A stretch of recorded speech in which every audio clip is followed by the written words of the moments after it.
নমস্কার বন্ধুরা, আশা করি সবাই খুব ভালো আছো। শুভমিতা ব্লগে সবাইকে স্বাগত জানাই। আজকে তোমাদের সাথে শেয়ার করব চিকেন দিয়ে বাঁধাকপির রেসিপি। বাঁধাকপির তো অনেক ধরনের রেসিপি খেয়েছো, তবে একবার হলেও এইভাবে স্পেশাল ভাজা মশলায় চিকেন দিয়ে বাঁধাকপির রেসিপিটা বানিয়ে দেখো। গরম ভাত হোক বা রুটি পরোটা, যে কোনো কিছুর সাথে অপূর্ব লাগে খেতে।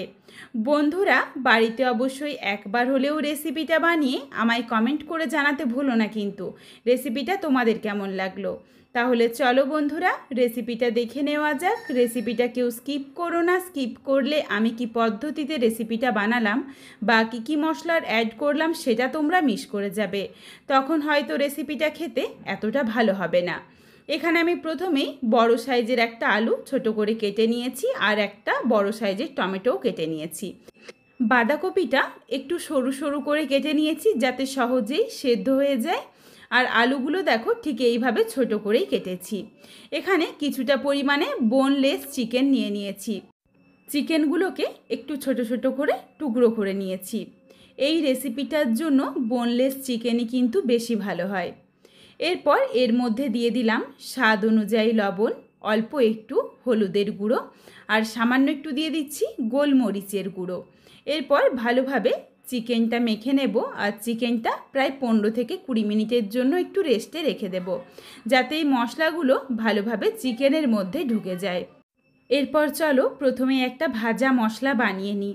তার জন্য কড়াই গরম করে দিয়ে দিলাম অর্ধেকটা তেজপাতা, অল্প একটু দারচিনি স্টিক, দুটো লবঙ্গ, একটা ছোট এলাচ। নাড়াচাড়া করে প্রথমে আগে এই মশলাগুলো কিছুক্ষণ সময় নিয়ে ভেজে নেব, কারণ এই মশলাগুলো ভাজতে একটু সময় লাগে। সমস্ত মশলা যদি একসাথে দিয়ে দিতাম, গোটা জিরে বা গোটা ধনে, তখন কিন্তু এই মশলাগুলো ভালোভাবে ভাজা হতো না, জিরে ধনেটাও পুড়ে যেত। এই জন্য প্রথমেই আগে যে মশলাগুলো একটু বেশি সময় লাগে ভাজতে সেগুলো ভেজে নেওয়া হয়ে গেলে হাফ চামচ গোটা জিরে আর হাফ চামচ গোটা ধনে দিয়ে গ্যাসের ফ্লেম লোতে করে অনবরত নাড়াচাড়া করে হালকা রং ধরিয়ে ভেজে নিয়েছি। খুব বেশি দেখো রং ধরেনি, শুধুমাত্র সুন্দর একটা গন্ধ এসেছে।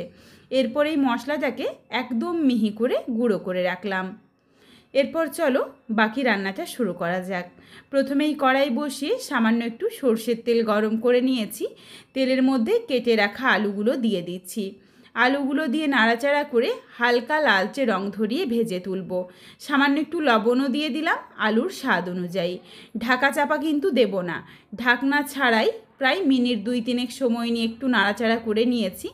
বেশ দেখো একটা লালচে রং ধরে গেছে। এরপর তেলটা ঝরিয়ে আলুটা তুলে রাখলাম।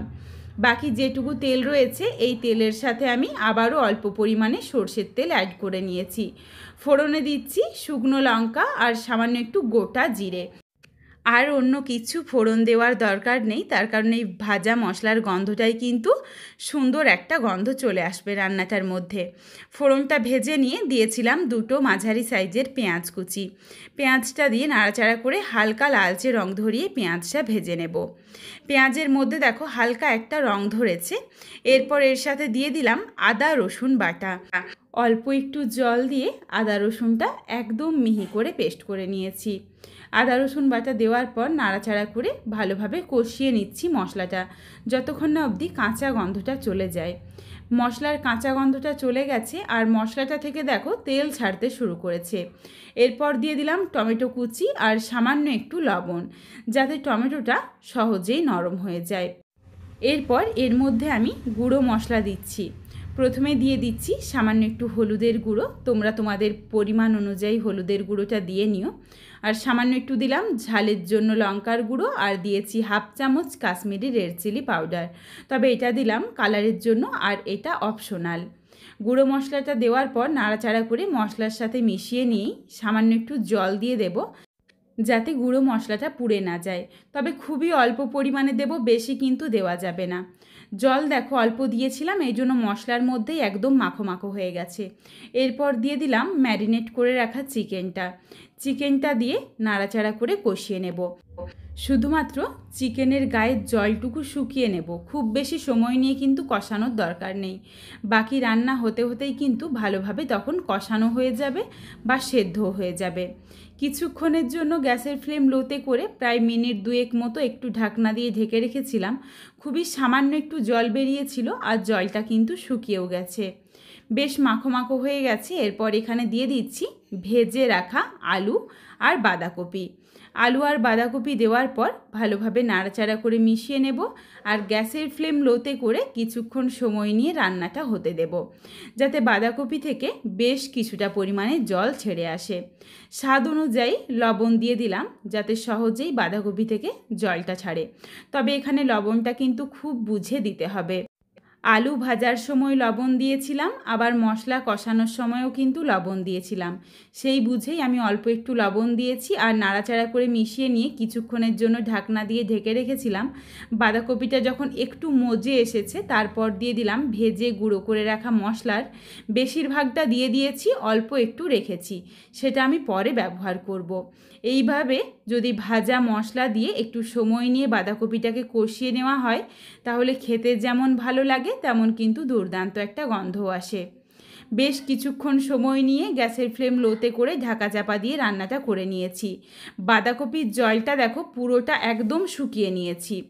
বাঁধাকপির যখন জল ভালোভাবে শুকিয়ে যাবে তারপর এখানে সামান্য একটু জল দিয়ে দিলাম, যাতে একটু মাখো মাখো হয়। এরপর কয়েকটা আলু খুন্তিতে করেই একটু ম্যাশ করে দিয়েছি, যাতে একটু মাখা মাখা হয়ে যায়। ভালোভাবে মিশিয়ে নেওয়া হয়ে গেলে দিয়ে দিলাম 1 চামচ পরিমাণে চিনি। চিনিটা কিন্তু অবশ্যই দিও, তাহলে টেস্টটা ব্যালেন্স হয়ে যাবে, খেতেও বেশ ভালো লাগবে। রেসিপিটা দেখো একদম রেডি হয়ে গেছে। আর এই বাঁধাকপির জলটাও কিন্তু ভালোভাবে শুকিয়ে নিতে হবে। বাঁধাকপির জল যদি থেকে যায় তখনও কিন্তু একটা বাঁধাকপির গন্ধ থেকে যায়। এরপর এখানে নাবিয়ে নেওয়ার আগে দিয়ে দিলাম বাকি যেটুকু ভেজে গুঁড়ো করে রাখা মশলা ছিল, মশলা দিয়ে নাড়াচাড়া করে মিশিয়ে নিয়েছি। দিয়ে দিচ্ছি 2টো চেরা কাঁচা লঙ্কা। এই কাঁচা লঙ্কার গন্ধটাও কিন্তু বেশ ভালো লাগে।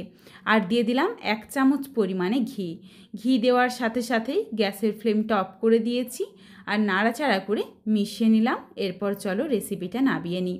বন্ধুরা, বাঁধাকপি তো তোমরা অনেকভাবে খেয়েছো, তবে একবার হলেও এইভাবে চিকেন দিয়ে বাঁধাকপির রেসিপিটা ট্রাই করো। স্বাদে গন্ধে ভরপুর। এখানে কিন্তু শেষে আর গরম মশলা গুঁড়ো দেওয়ার দরকার নেই, তার কারণ এই ভাজা মশলাতেই সমস্ত কিছু রয়েছে, এতেই সুন্দর একটা গন্ধ আসে। রেসিপিটা দেখো নাবিয়ে নিয়েছি, দুর্দান্ত দেখতে হয়েছে আর খেতেও কিন্তু তেমন। বাড়িতে অবশ্যই একবার হলেও বাঁধাকপি এইভাবে বানিয়ে আমায় কমেন্ট করে জানাতে ভুলো না কিন্তু রেসিপিটা তোমাদের কেমন লাগলো। রেসিপিটা তোমাদের যদি ভালো লাগে তাহলে লাইক করো, শেয়ার করে বন্ধুদের দেখার সুযোগ করে দিও। তোমরা যদি আরও এই ধরনের নিত্য নতুন ঘরোয়া রেসিপি পেতে চাও তাহলে অবশ্যই আমার চ্যানেলটিকে সাবস্ক্রাইব করে পাশে থাকা বেলটি অন করে অল নোটিফিকেশান অন করে দিও, যাতে আমার প্রত্যেকটা রেসিপির নোটিফিকেশান সববার প্রথমে তোমাদের কাছে পৌঁছে যায়। আবারও খুব শীঘ্রই হাজির হচ্ছি নতুন কোনো এক রেসিপি নিয়ে। পরবর্তী রেসিপি দেখার আমন্ত্রণ রইল। পুরো ভিডিওটা দেখার জন্য অনেক অনেক ধন্যবাদ। তাহলে আজকে আসি, সবাই ভালো থেকো, সুস্থ থেকো। আবারও শীঘ্রই হাজির হচ্ছি কিন্তু নতুন কোনো এক রেসিপির সাথে।